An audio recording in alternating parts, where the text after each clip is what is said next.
Hello, I'm Laura Washington. Welcome to Block Club Chicago, the Ballot, for our conversations with those who would be mayor. This is the second in a series of talks that we're doing with the candidates for Chicago's top job. And today we are delighted to chat with State Representative Cam Buckner. Representative Buckner is a lawyer who has served in the Illinois General Assembly since 2019. His district stretches from the Gold Coast to the southeast side, including portions of Bronzeville, the Loop, and Hyde Park. He has carried a full portfolio in the state legislature, including serving as one of the lead negotiators on the state's clean energy package and the controversial Safety Act. And he has also sponsored legislation that requires the serialization of so-called ghost guns. Representative Buckner has also backed legislation to create an elected school board in Chicago. He grew up in the Washington Heights neighborhood and in Roseland, and he now lives in Bronzeville. He attended Morgan Park High School and received his undergraduate degree from the University of Illinois, where he played football. And he also earned his law degree at the DePaul University College of Law. Welcome, Cam Buckner. Thank you, Laura. Thank you for having me. It's a real pleasure. You're the second in our series, so you're near the top, and I'm sure that's where you're hoping you're going to end up on February 28th, right? That is absolutely the plan. It's been a kind of a grueling campaign so far. It has, and we've been here for 9 months. I've been in this campaign since the middle of May. I actually announced on my birthday, May 12th of 2022, for a few reasons, Laura. But one being I wanted the people of Chicago to get a chance to know me, the folks who I did not already have the pleasure of knowing. I wanted to be able to build this campaign from a grassroots standpoint, and there was a lot of pontificating and leveraging for a lot of people who are now on the ballot. I wanted the people of Chicago to know that I was very serious about this. I didn't need anybody to convince me that I wanted to be mayor of Chicago. It was something that was near and dear to me. I didn't want to play games. I wanted to come out early and have the conversation. And so, yeah, it's been a grueling 9 months with a few weeks to go, but we're still excited. Well, coming out early is important. I recall and I followed closely the last campaign, and Lori Lightfoot was out probably almost as early as you are at a time when no one knew her. And I think in many ways that paid off for her, because you have to, especially for someone like you, you've never run for mayor. I mean, you've run for state rep. You do have a political background, but it's a whole different ballgame, right? It is. And I think that the people of Chicago have been kind to folks who jump in the water when they don't know how deep it is, right? When they don't know whether it's warm or not. People who are saying, listen, I'm going to do what I can to do my part to help bring my city along. And like I said, the people of Chicago are pretty kind to folks who are confident about that space. Well, that's nice to hear, because Chicago can be a tough town too. So let's get a little personal first. Could you share 2 or 3 things in your personal background that you would say that uniquely qualify you to be mayor? Yeah, well, listen, Laura, I've built this campaign around kind of the thought and idea that I'm a true Chicagoan, born and raised in this city. As I tell people, I played in Chicago parks. I went to Chicago public schools. And part of that really is my understanding of how this city works and how it should work, right? I also understand the inequities in this city and the history of how we got here.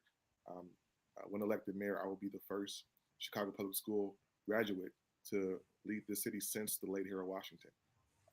That's a big deal, especially as we talk about our education system and the fact that we need to put our young people in a better position to be able to compete in the global economy.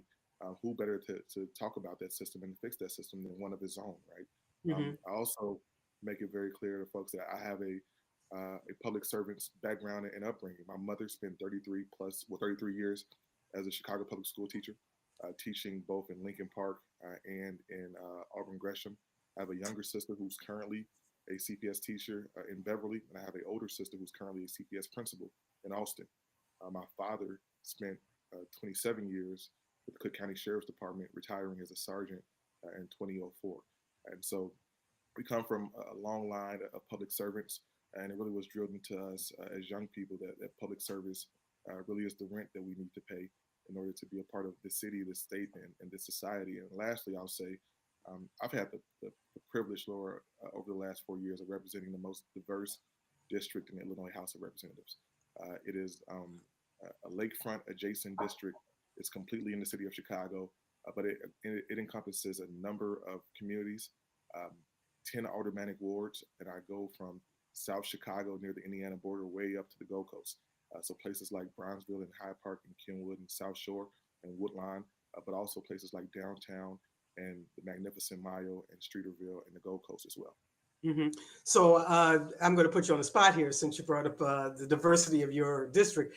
And now you live in Bronzeville now, but other than Bronzeville, which of course is got to be your favorite neighborhood because that's where you're living. What else? What other neighborhood would you say is your favorite neighborhood in Chicago? There are a couple, right? And so Oh, you only get one. Only get only get one. one. Only Yeah. get one. All right. So listen, I've been telling people this, and it's a blessing because I didn't know much about this neighborhood before I started representing it. But I love South Chicago. South Chicago has such a vibrancy. It has a really communal feeling. There's a lot of mom and pop shops, great restaurants, and unfortunately, most people in Chicago don't know about the far southeast side.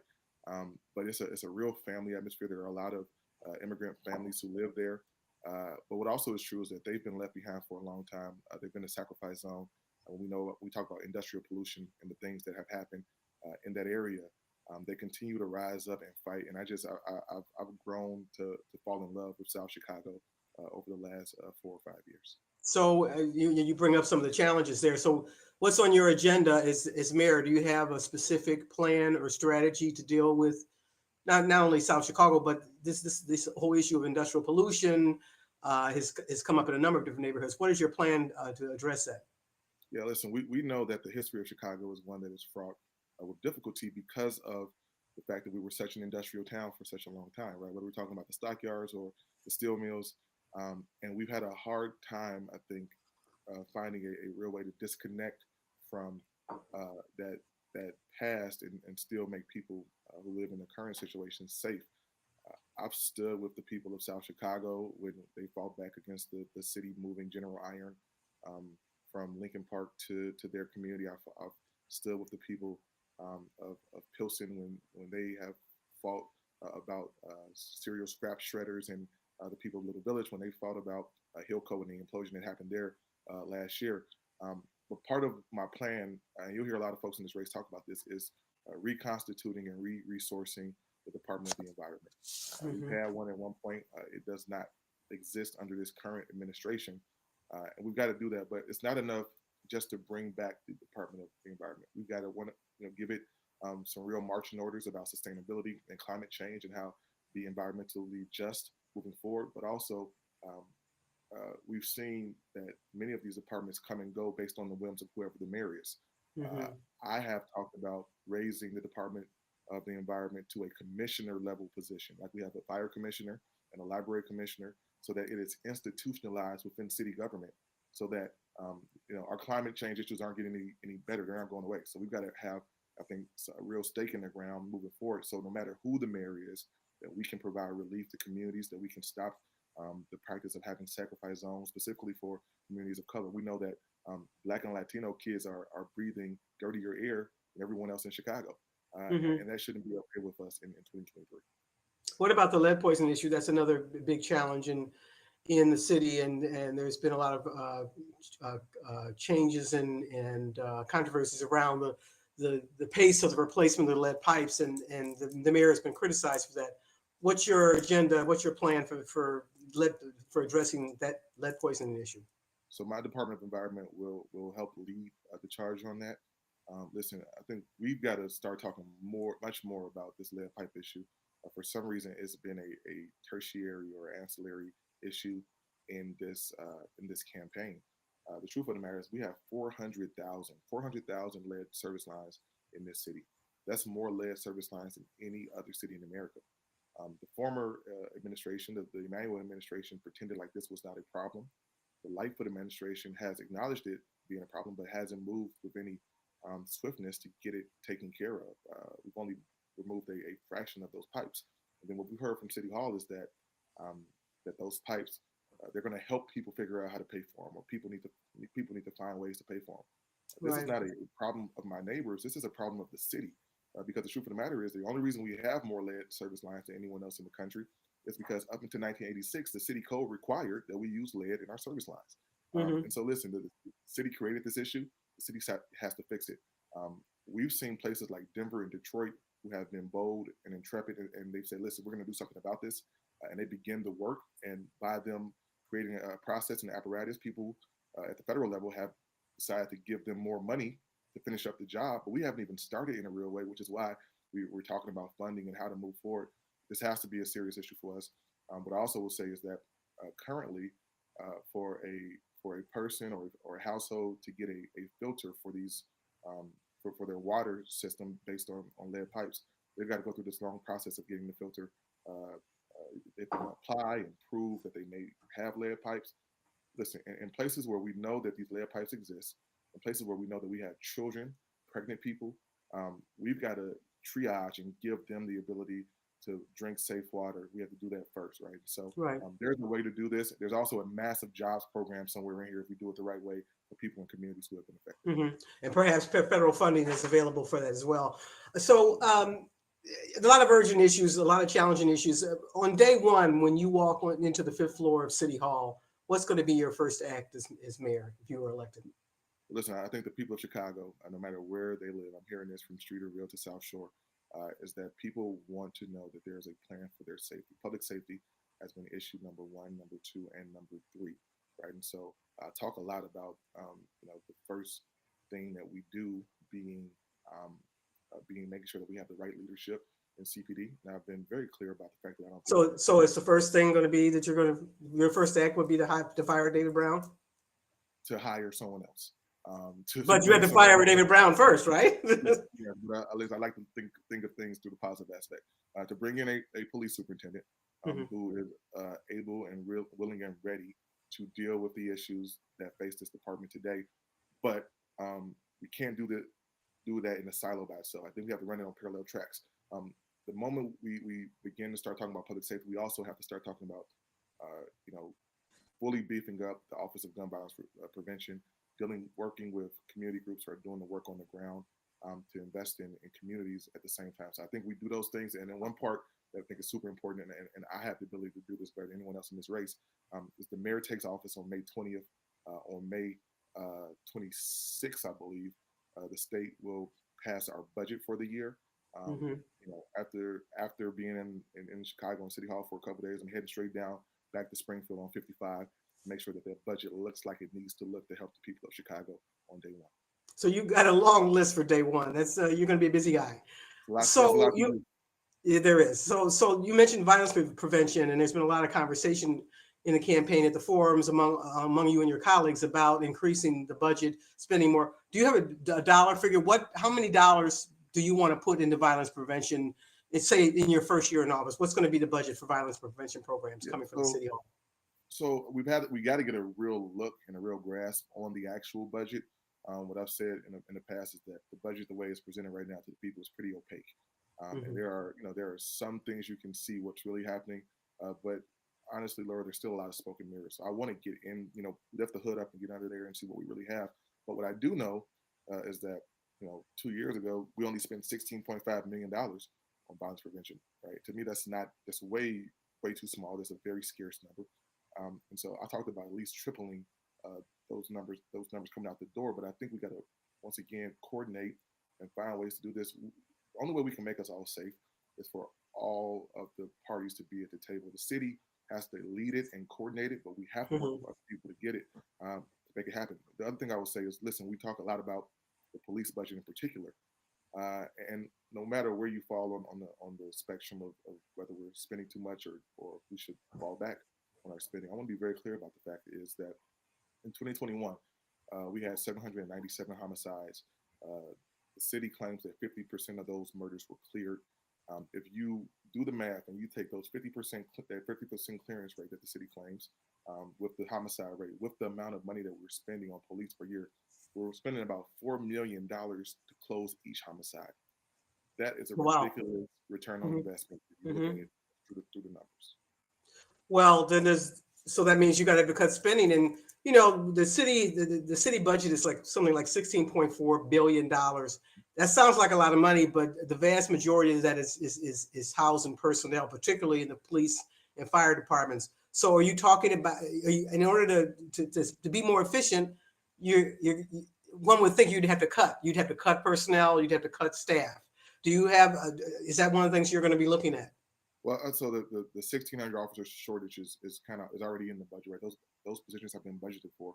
I think that we Mm-hmm. have to reconfigure the numbers the way they are. I talk a lot about civilianizing certain functions of the police department that would not cost as much as it would to hire a sworn officer, right? Giving people a honest and a decent living, if they are folks who are doing that work, right? And so some of that stuff is administrative. I know there was an article that came out a couple of weeks ago about people who have to check in because they're on the registry. They have to check in once a Mm-hmm. month with CP. Sex offenders. Uh-huh. Sex offenders and folks who have gun charges. We've got detectives doing that actual work instead Mm-hmm. of being out on the street solving crimes, right? And so that's something that could be civilianized. I've talked a lot about the intel that's on the internet because people post a lot of stuff on Snapchat and Instagram and Facebook that can help solve crimes, and finding civilian folks to actually do that work as well. When you look at our sworn officer to civilian officer ratio, we're at about 14 sworn officers to every civilian officer. To put it into context, LAPD is at about 5-1, NYPD is about 3-1, right? So smart police departments around the country who are trying to police in a different way are saying, okay, we don't need more folks with guns and badges to do this work. We need people who are grounded in the community and people who understand the ethos of a city. Now, you said before that you're not happy with David Brown's performance, and you are not alone. Just about everybody on the stage at the Channel 9 forum last night said the same thing. What kind of a police superintendent are you looking for? What kind of a person? What kind of experiences, background do you think would be the right person? We've had people from out of town. We've had people who've come up through the ranks. We've had people born and raised in Chicago. We've had people from LA. What kind of a person? Give me a profile of who you would hire as police superintendent. Yeah, I make no bones about it. I'm very clear about the fact that I want a Chicagoan, somebody who understands this city, someone who understands this department, who's come through the ranks of this department and can hit the ground running immediately. I've got the great honor in my state representative seat to interface with 5 of the 21 police districts in the city, right? And through that, I've gotten to know beat cops and recruits and cap sergeants and lieutenants and district commanders and deputy chiefs. And we've got the talent in the pipeline. Unfortunately, we've actually seen some people leave recently who I think would have made great superintendents, and we'll see if they can come back. I won't name them. You might lure someone back. That would probably be someone at a commander level or higher. I've got some thoughts in that space, right? And so Okay. I think we've got people who can do the job on day one, especially for this moment in our history, as we're still dealing with the consent decree, as we're still dealing with the rift between folks on the street and the actual brass in CPD. We're still dealing with the rift between communities and cops. I really want somebody who understands, once again, how we got here and what we need to do to move the department and the city forward. Okay. So, excuse me, back to that Channel 9 forum last night, which was pretty lively. And I know it's got to be a challenge to be on the stage with 8 other people and try to get in an agenda, especially in 60 seconds. And so there was a lot of back and forth. But one of the things that came up was, one of the questions was, everyone was asked whether or not they would pledge not to raise taxes. And I believe you held your hand up and said you were going to be one of the 3 people who pledged not to raise taxes of any kind. How are you going to accomplish that in a city like Chicago, where we have so many financial challenges, where so much of our revenue has to come from our tax base? Yeah, well, listen, I think we have operated in a space of dishonesty with the people of Chicago. We see ballooning budgets, but we're not seeing more services, right? And the question should be, what is happening? When we look at the fact that one of the questions last night was the fact that CPS enrollment has dropped, but CPS's budget has gone up. We're not spending more money on our kids. We just aren't. So what are we doing, right? So when I talk about a forensic audit and going through the budget with a fine-tooth comb and finding ways to approach our financial issues, find efficiencies, I think we can do that very quickly. But I also know there are other things on the table, right? So Much of what I talked to you about already, Laura, was the fact that we have left money on the table in both Springfield and Washington, D.C. because we refuse to be active and move forward. Um, we talk about our housing issue here. We've got a lot of, unfortunately, the unhoused people who are here, who are veterans, who have benefits, federal benefits attached to them that they're not using, right? So if we're going to deal with our housing issue, let's look at it in a holistic way and find ways to do it, right? So when I talk about not raising taxes, it's really a nod to not continuing to play the game of tying our property taxes to the consumer price, the national consumer price index and inflation, and taxing people in Chicago like they live in Manhattan. I think that that's wrong.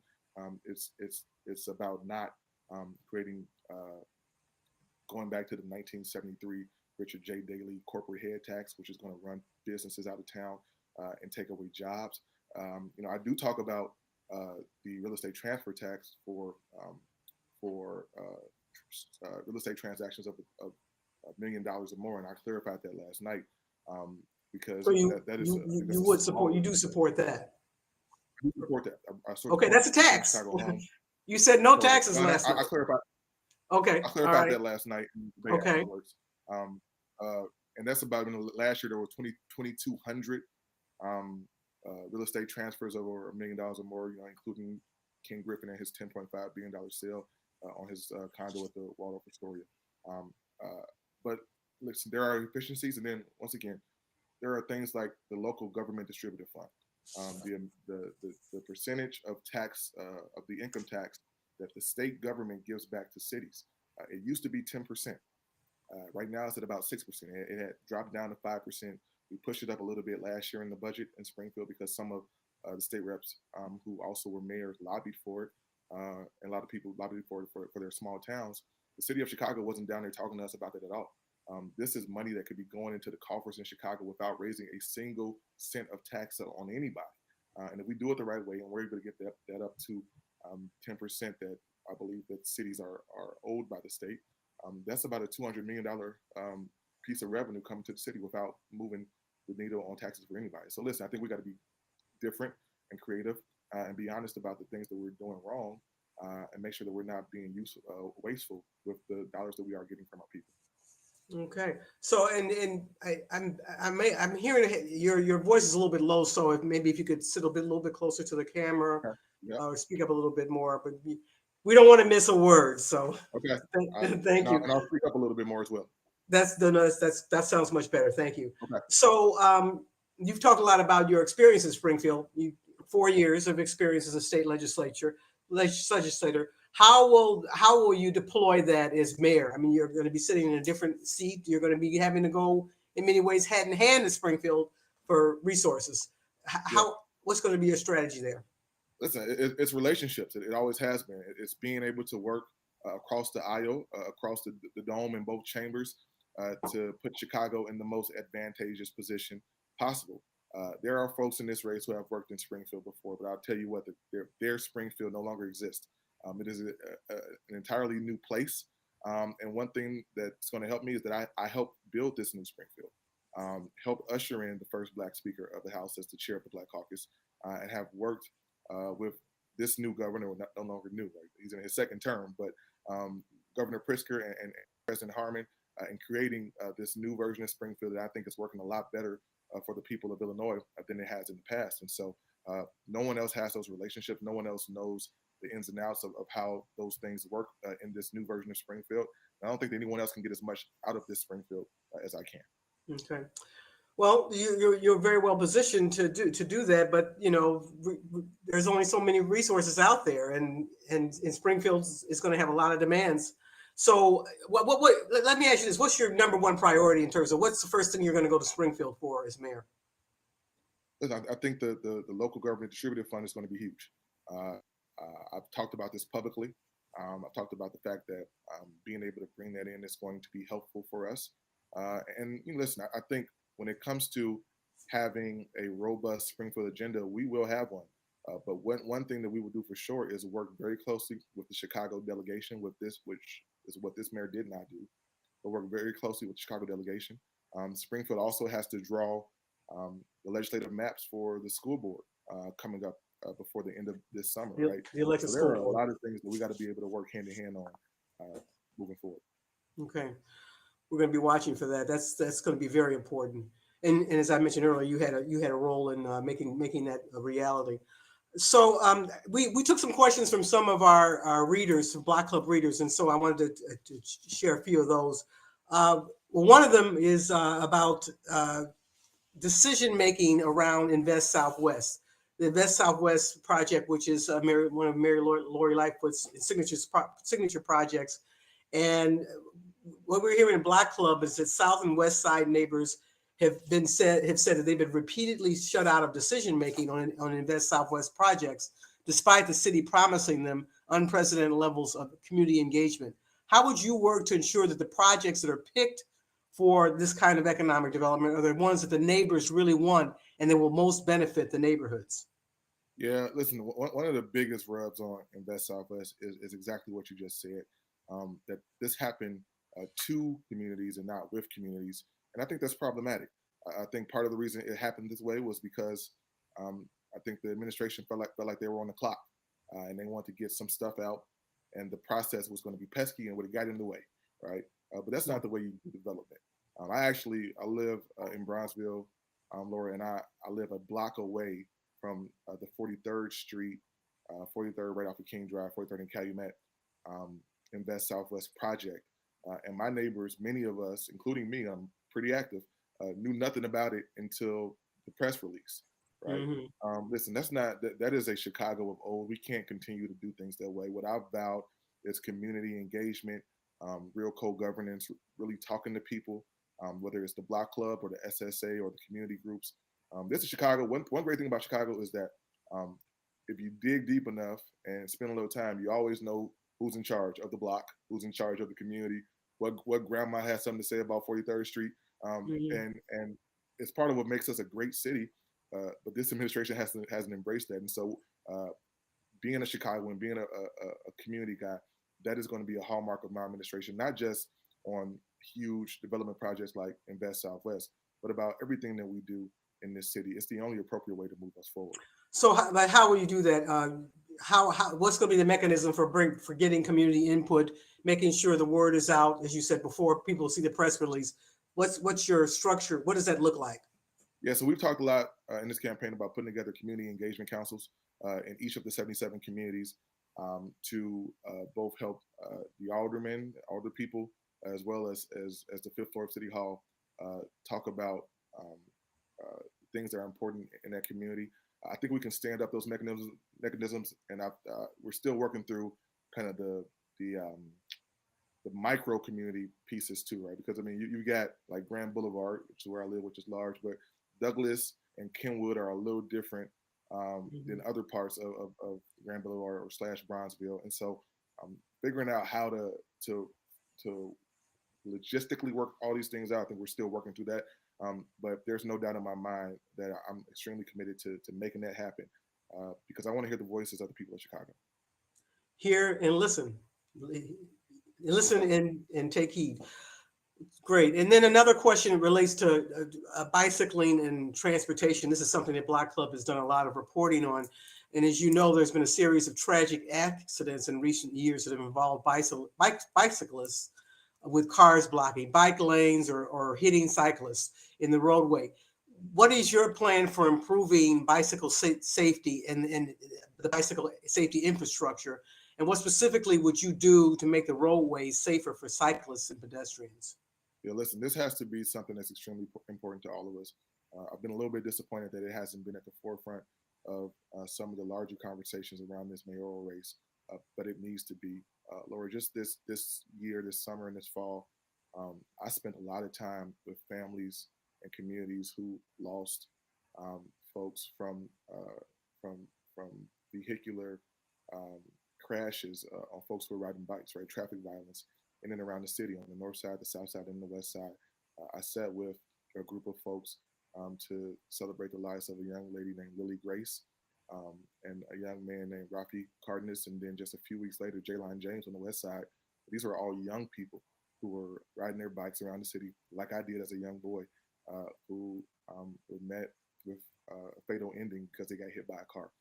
Mm. I have endorsed the bike grid now proposal where we will put in a connected, protected bike grid across the city of Chicago. That's 10% of the streets. When I say protected, it doesn't mean flexi posts or painted bike lane. It means actual physical hard barriers so people can ride safely. We talked about raised crosswalks. We talked about making sure that the traffic signals work not just for folks who are driving in cars, but for everybody who wants to use the streets in a multimodal way.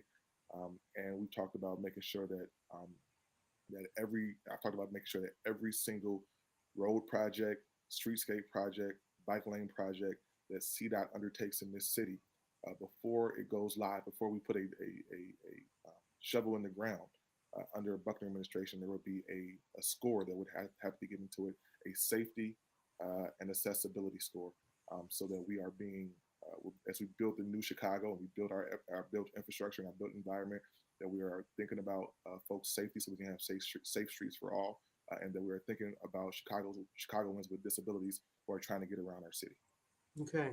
And safety in transportation is also applicable when you talk about the CTA. There's been a huge conversation about safety, about policing, doing a better job of policing CTA, about the fact that CTA is a lost ridership, partly due to the pandemic, but uh, partly due to perhaps to the just a lack of confidence in the safety issues there. So, what's your plan to address safety on the CTA? This is another thing that I've been a little bit disappointed that we've not talked enough about transportation and public transportation. Let me just pause there. Why do you think that is? I mean, obviously, so many people in the city, particularly people of color, lower income families, rely on public transportation. Why isn't this top of mind in the conversation?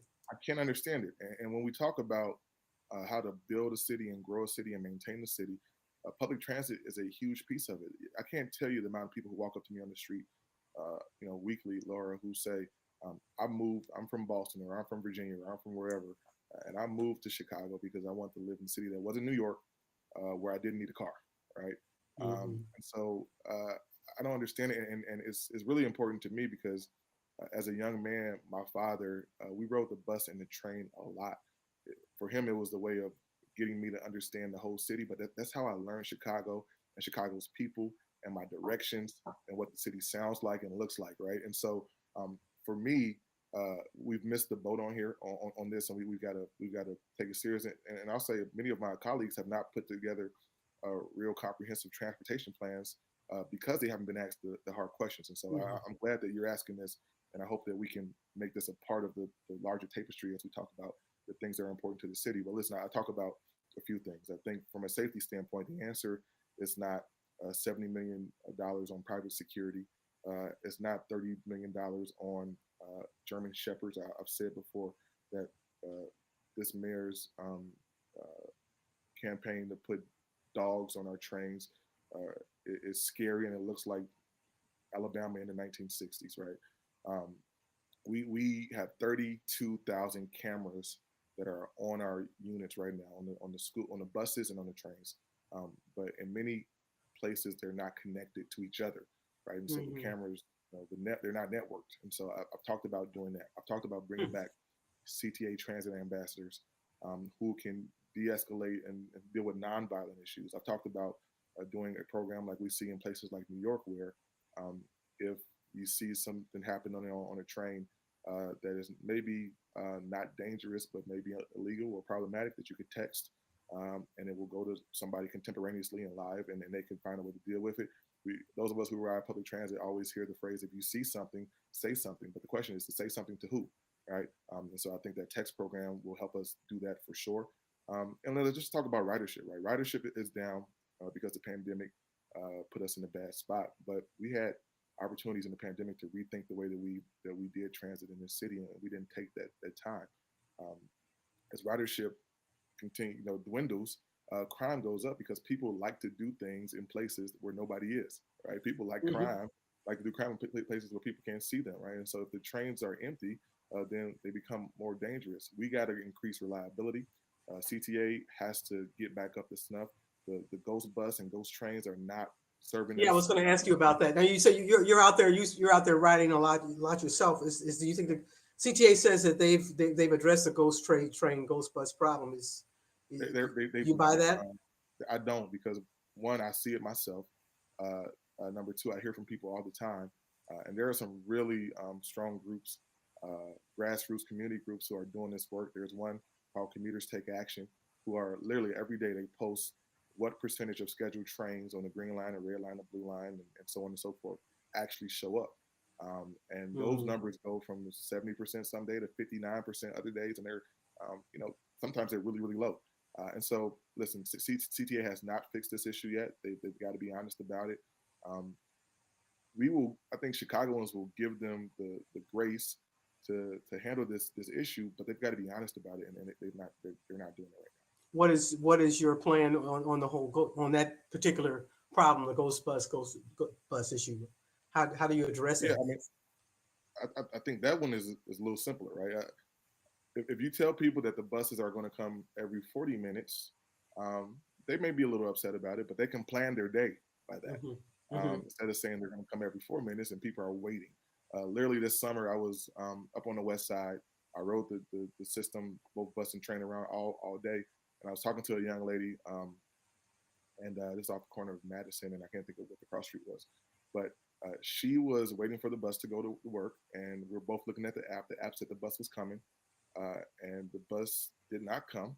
10 minutes later, it said the bus had already come and left. And we were standing there, the bus never came. We got ghosted. She had to go to work, and so she had to walk to work a mile and a half. And what she said to me is like, my boss is going to think I'm lying about the bus not coming, because buses are supposed to always come. So my boss is going to think I'm lying. It's like the dog ate my homework lie. And I feel horrible for her, but this is something that Chicagoans deal with every single day. And so let's start off with being honest.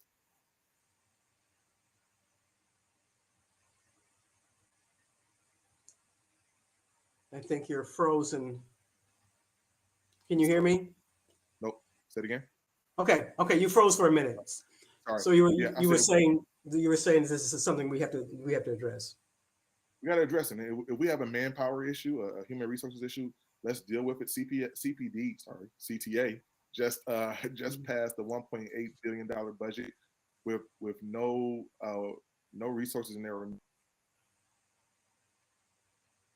Hire more people. We're not doing the right thing. We're not doing right by people in the city.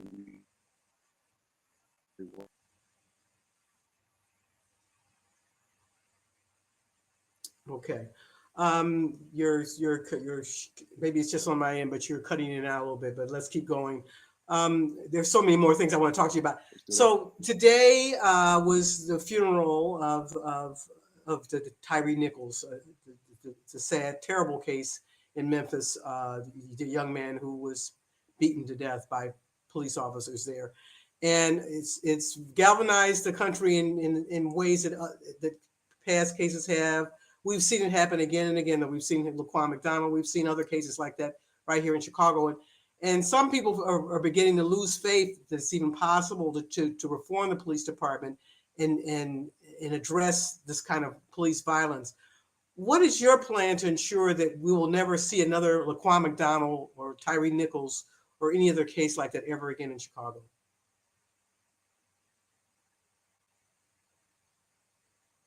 Can you hear me?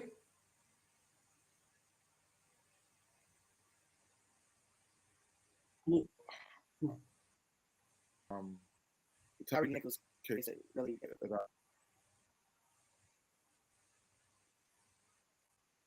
Mm-hmm. You hear me?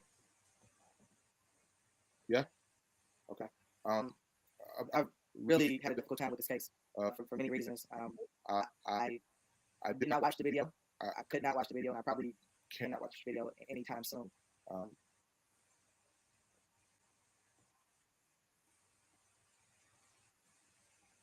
It's not something that's around the country, and we've seen it right here.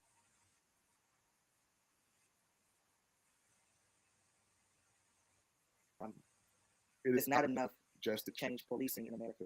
We have to change America. Right? We have to change the way we operate. And this worst nightmare is hearing that And listen, I think you can put in a lot of uh, recruitment, a lot of things that the need of it. But But Lord, like I'm at a loss because the truth of the matter is, how do you train somebody to know? that they're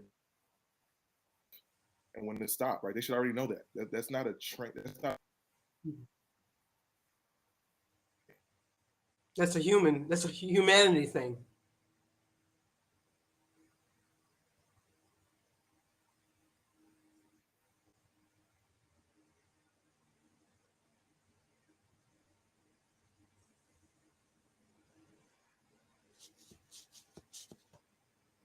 You're freezing. I can't hear you. If training is the thing that makes you not call for that's humanity, if training is the thing that makes you not call for help when you see somebody motionless on the ground after you beat them, around you got to put forward. I think we got to deal with what the consent decree has required. Yeah, I can hear you now.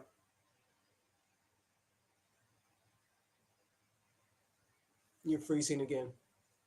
Keep going, and hopefully you'll pick up again. Can you hear me? Looks like we've lost Representative Buckner, but hopefully we will get him back shortly. This is a very important topic, and it's interesting that we're talking about this today because of the recent news. But as he was suggesting, this unfortunately has happened many times before, and consent decrees and other efforts at police reform have not solved the problem. And so I guess we have to dig deeper and work harder. Uh, Hopefully he is going to be able to rejoin us shortly. Hope everybody's out there. I have a few more questions from you, from Black Club readers, before we go.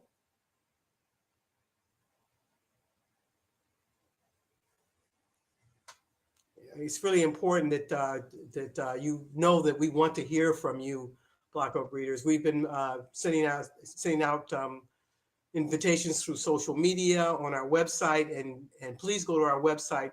All the information, the whole lineup of our guests for the mayoral candidates is on the website. There's information there about how you can weigh in with specific questions about individual candidates or about all the candidates. And we want to hear from you. And we want to make sure that we bring those questions to the candidates in the interviews.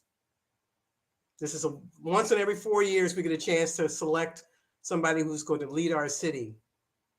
And it's vital that we have, as Representative Buckner was just saying a minute ago, we need to have more community input, not less.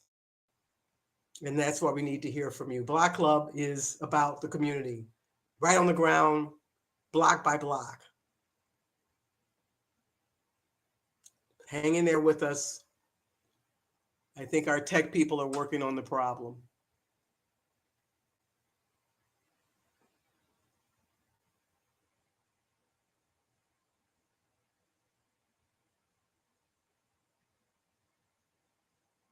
Hopefully we can get Representative Buckner back. A lot more to talk about.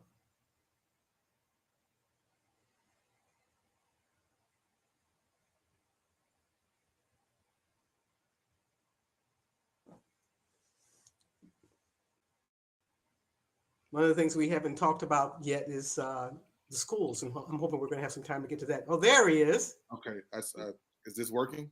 I can hear you. I can hear you loud and clear. Okay, thank you. Sorry about. Yeah. Let's keep going. So you were before I lost you, you were talking about this terrible case of Tyree Nichols. You can't train people how to be human. So, but we've got to deal with it. We've got a consent decree. We need to implement this. Hopefully, it's going to address some of this. So, share what your plan is, what your strategy is on this. Yeah, listen, I think we've fallen way short of the consent decree. We've got a lot of requirements, and a lot of the requirements that we've got in that consent decree, we're like at 15% compliance. Okay, we've asked for an extension, which I understand in some cases, but justice can't wait. We can't continue to extend it. Experience with this when I worked in the city of New Orleans. I worked with the Department of Justice and creating some compliance for the for the consent decree that we had down there. And listen, this is because one of the biggest issues with these police departments that happens is that they have not taken reform seriously. We have to take it seriously. We got to be committed to it. And then if things do occur, we've got to not hide things. We can't hide the ball. We've got to upright and upfront and forthcoming about what has happened and mete out the proper justice, which we haven't done. So this it really bothers me that we're continuing to have this conversation, years and years and years in a row. But I think Chicago has an opportunity to change the way we operate in this space and show the rest of the country how to do it right.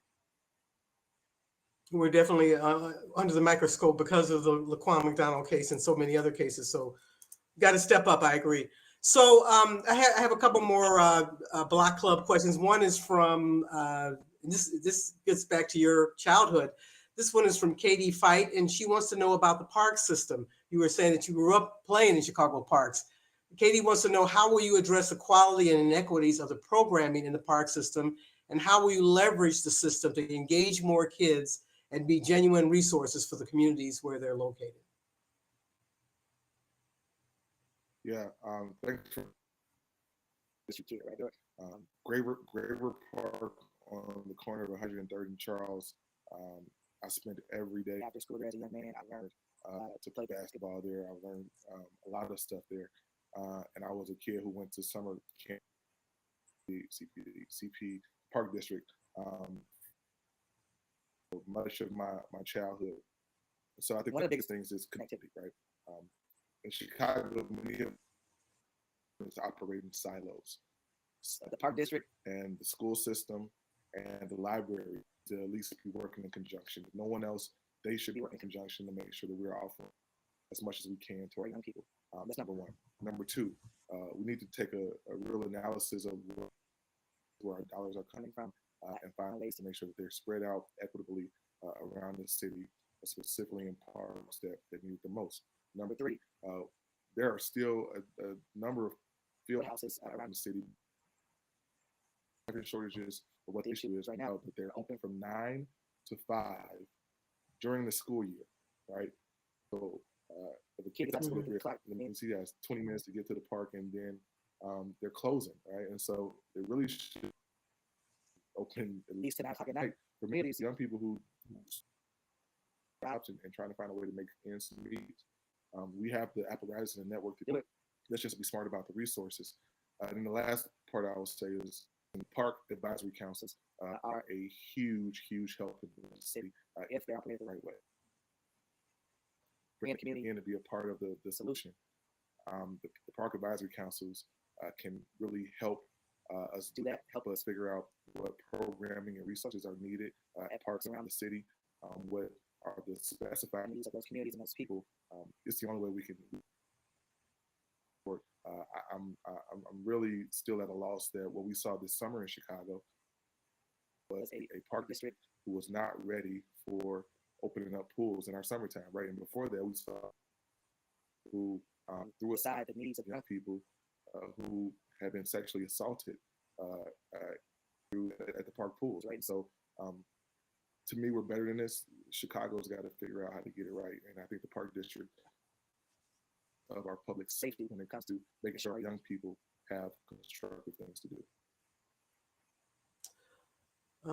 You suggested that you wanted to take a look at and make sure that services and facilities are equitable around the city. Do you have a concern that the park services are not equitable across the city? Oh, no doubt. Listen, I once again I represent a very diverse district. And when I look at places like Lakeshore Park, right off of the Chicago and Lakeshore Drive exit, they got some, helping them with funding to get certain things. But they've got a pretty robust resource and programming schedule there and people from all around the city go there to be a part of it, right? Parks like some other ones, in my community on the further south side, and you may walk. They throw a ball on the basketball court, just tell the kids to go have fun. but there's no constructive kind of programming there, right? And so we talk about we want to stop being a tip to cities and stop being the have versus the have-nots. That needs to really start with city services and agencies and departments like the park district. We got to close the gap.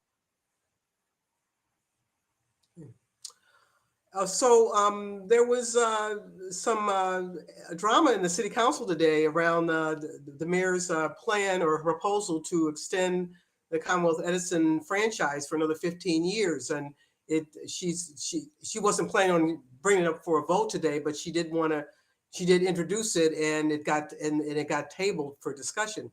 What is your position on have you had a chance to study the proposal, and do you have a position on whether this should go through? Yeah. So I haven't had none of them out until this afternoon. So I haven't had a chance to look at what the mayor is proposing. But Laura, I'm gonna tell you, I take issue this timing, right? It seems like something else that's rushed by the mayor. I would imagine it has coming up in a few weeks. And the truth of the matter is that really, why do you say that? Listen, it's the Chicago way, unfortunately. And Chicago mayors have this way about in the past of making these very huge decisions that are going to be saddled by the next mayor without just waiting, right? I mean, listen, the parking meter deal in Chicago occurred only like we switched mayors, right? Maybe. And Mayor did it on his way out the door. That was the parting gift to Mary Emanuel. Mary Emanuel did the same to Mayor Lightfoot, right? I just hope that we can stop this process of rushing things, rushing things and throwing them on people without being cognizant of the fact that, listen, Lord Lightfoot may not be mayor. This is something that needs to wait and let the city council actually do their work, and once again be a check and a balance on the executive branch to be a real legislative body. So you think you want to slow things down, and you don't think that we should move ahead until we have a new administration, or until we have a decision about who the next mayor is going to be? I think that's right. Yep, and I think that there's nothing that has indicated to me that we're in an emergent situation. So if we were, but I think we've got time to figure this out. Okay. I have another question from a community organization down in Inglewood. You're probably familiar with Rage Inglewood. The organizers there want to know about abandoned and vacant properties. In Greater Inglewood alone, they say that there are 600 abandoned and vacant residential and commercial properties. And they want to know what your plan will be. What plan will you implement in the first 180 days of your administration to address the hyper vacancies of properties in communities like Inglewood? Yeah, we're seeing this a lot in Inglewood for sure, in places like Pullman, in places like Roseland, blocks and blocks of unoccupied lighthouses, right? And so we got a plan for this. Doing this once again in the city of New Orleans, and we were able to abate lighted properties in the city post Katrina. Great start to begin to build city back. I think the first thing you got to do is what I call nuisance. Many of the houses that are there, we can't get into them. We don't even know what's going on. A lot of overgrowth, and there's vegetation issues, right? And so I think putting together a nuisance abatement program these places so we can actually go in and then look at them, right? Go in and look at them, and there will be a number of places that are hazards, that are risk of falling down and hurting people at any moment. Those have to be apartment buildings to speed up the demolishment. For those properties, the properties that can be saved, we need to figure out through the city law department who owns them and how the city can take them over to get them back up to code, and then have them be a part of my more affordable housing in Chicago than we have ever in one mayoral term. There also needs to be some conversation with many of the banks and the lenders who lend for these during the time of no doc loans in 2005, 6, and 7, before the bubble bursted. People were foreclosed on it and didn't have nowhere to go. But many of these banks have not kept up these properties as well, right? So we got to do before we can move at all. We got to have understanding of how many properties we're actually talking about, and then them back in commerce.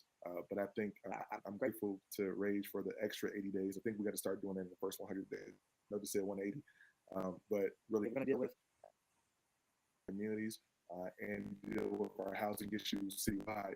That has to be something that we start moving on really during the transition. So day one, we can be in the right position to get things working. So related to that are closes the school, many closed schools that are in the city right now. Not only schools that are school buildings that are vacant, but also schools that are very, very very much under enrolled. Where I was talking to a minister on the west side who said that the local high school near him had less than 100 students in it. What is your thinking about how we address can we remake? Can we refurbish? Can we rebuild the ones that have been closed in some ways? And what do we do about the ones that are really where there's really under enrolled? So the leftover empty vacant school buildings from the 50 school closings, to me, they're visual trauma in our communities. You can step out on my front porch now and throw a rock and either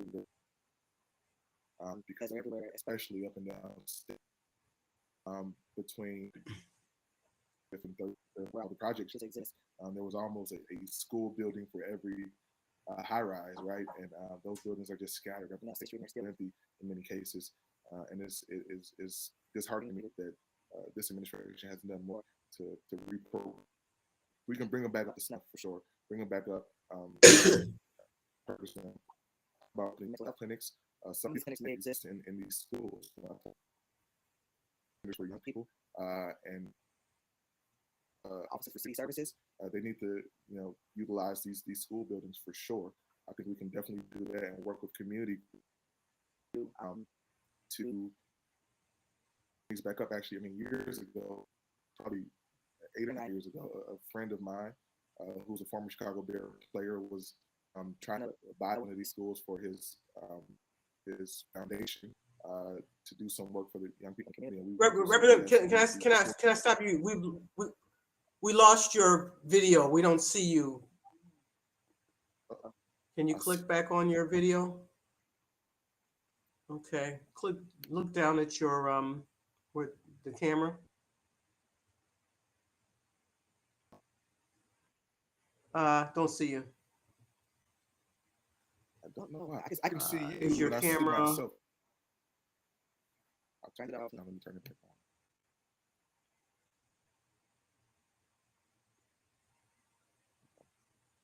Can you still not see me? Still not seeing you. And your camera is on your end, as far as you can tell. How about now? No. Don't know what's happening, Laura. Okay. Well, why don't we keep going? Maybe people can help us with this. So you were saying about the but one of the things you mentioned was mental health facilities. Are you in favor of reopening the mental health clinics or having standalone mental health clinics? Bringing that back. I am, and I've talked about not just reopening, the 20 clinics across the city that existed last time, but opening them up where they belong, like based on where we see the need around the city. And I've also talked about making sure that 4 of those clinics are. You see me now? Sorry. We can see you now. Okay. You look great. I've also talked about making sure that 4 of those clinics are 24 hours a day, 365 days a year, so people can come and deal with their issues as they're happening. I talked about putting mobile clinics in communities, making sure that we have satellite clinics in some of our schools, our larger high schools for sure. we've got to do it. We've had a real issue and a problem with mental health in this city for a while, and the pandemic didn't make it any easier. It actually exacerbated our situation. So we've got to find a way to directly deal with mental health. And as I said earlier, there are dollars on the federal level for cities that want to be bold and intrepid and deal with this issue in a real way. Okay. I just have a couple more questions as we round this out. And thanks so much for your patience. This has been a really great conversation. Thank Really you. appreciate it. So you've been pretty tough on the current mayor, on the incumbent. You've been pretty critical of her. Can you tell me two things that you think she has done well, that she's done right as mayor of Chicago? So I'll say this. Two things. I think Chicago actually dealt with COVID in a decent way, right? In a good way when it comes to mitigations and closing down.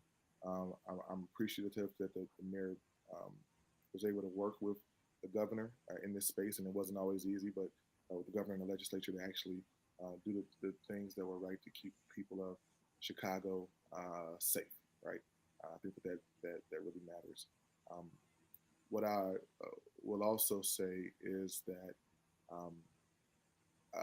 the welcoming city ordinance that was changed a couple of years ago, just to make sure that the ordinance in word form had the spirit of what we wanted it to do, as far as being a welcoming city and opening folks and not cooperating with ICE and some of the federal agencies that were trying to come in Chicago and take advantage of the people who are living here. I do appreciate the work in that space, without a doubt. Well, that's good to hear. I'm sure she'll be happy to hear it as well. So finally, we're Block Club. So one thing we have to ask, it's wintertime. We haven't had a lot of snow lately, but I'm sure we'll get our share before we get through this winter and this campaign. And there's this famous rule called dibs in Chicago. You know what dibs is? It's a time-honored tradition to save parking spots. Are you pro dibs or anti dibs? Listen, I know dibs runs deep in the culture of who we are as a city, but I think that it no longer is necessary. It doesn't work. And I'll say this: growing up, my father made me not only shovel out spots for him and my mother, but I had to do like 50, 100 feet in each direction of our house for the rest of our neighbors. But then our neighbors' kids did the same thing. And so our block, we never needed dibs. Everybody looked out for each other. And that's what I do on my current block. Not so much on the we haven't had enough snow for it to be but I mean, I was out just a few days ago, and by the time I got out the house, one of my neighbors had shoveled my snow, and most of this side of the block. And so I went across the street and shoveled everybody else's on that side. And so listen, that's what we should be aiming for, right? A Chicago where people look out for each other and work for each other to make it easy for all of us to live in the city. So you believe we should be good neighbors and no more dibs, just be good neighbors, shovel that snow for each other. That's right. Take care of each other. We're all we got. That's in Chicago's all we got, and we have to take good care of it. And thank you very much for taking the time to talk to us today. Good luck with your campaign. The city needs many more of you in many forms. So keep on doing what you're doing. And I want to thank you for joining us. And I want to thank our audience for being patient with us and joining us for Block Club Live, The Ballot. There are more conversations to come. Next up, we will have 6th Ward Alderman Roderick Sawyer this Friday at 2:00. Please check that out. You can check out our website for the full schedule. See you again soon. And thank you, Representative Buckner. And thanks for watching. Thank you, Laura. Thanks, everybody.